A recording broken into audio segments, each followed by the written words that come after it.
প্রবাসী ফুটবলারদের ট্রায়াল থেকে কয়েকজনকে ডাকবে বাফুফে। বাফুফে প্রথমবারের মতো প্রবাসী ফুটবলারদের নিয়ে ট্রায়ালে আয়োজন করেছিল গত 28 থেকে 30 জুন অনূর্ধ্ব 19 ও 23 দুটি বয়স ভিত্তিক পর্যায়ে 49 জন ফুটবলার ট্রায়াল দিয়েছিলেন। তাদের মধ্যে কয়েকজন প্রবাসী ফুটবলার ডাক পাবেন আসন্ন এএফসি অনূর্ধ্ব 23 টুর্নামেন্টের প্রাথমিক ক্যাম্পে। কয়েকজনকে ডাকা হয় সেটাই দেখার বিষয়।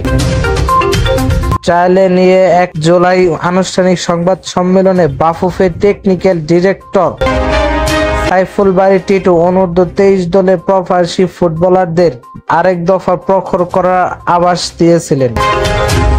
গতকাল জাতীয় দল কমিটি সভা শেষে নির্বাহী সদস্য ও media committee chairman Aminul Islam বাবু আরও একটু খোলাসা করে বলেছেন, অনূর্ধ্ব 23 দলের ট্রায়ালে আসা 6 থেকে 7 জন প্রবাসী ফুটবলারদেরকে ডাকা হতে পারে।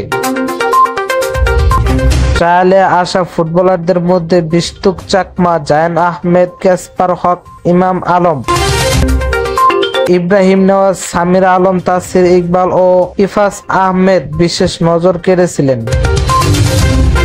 বাফুফে আজ 6 থেকে 7 জন সংখ্যার উল্লেখ করাই কারা ডাক পাচ্ছেন তা নিয়ে ফুটবলাঙ্গনে আগ্রহ সৃষ্টি হয়েছে।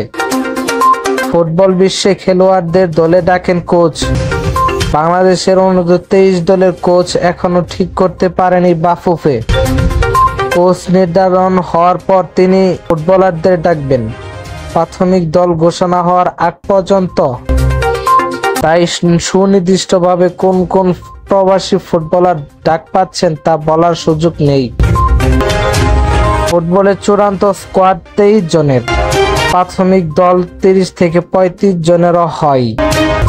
এএফসি অনূর্ধ্ব 23 টুর্নামেন্টের বাছাই সেপ্টেম্বরের প্রথম সপ্তাহে, জুলাইয়ের শেষের দিকে অনূর্ধ্ব 23 টুর্নামেন্টের ক্যাম্প শুরু হওয়ার কথা। 12 আগস্ট আবাহনী কিংসের এএফসি চ্যালেঞ্জ লিগের ম্যাচের পর মূলত পূর্ণাঙ্গ অনুশীলন হবে।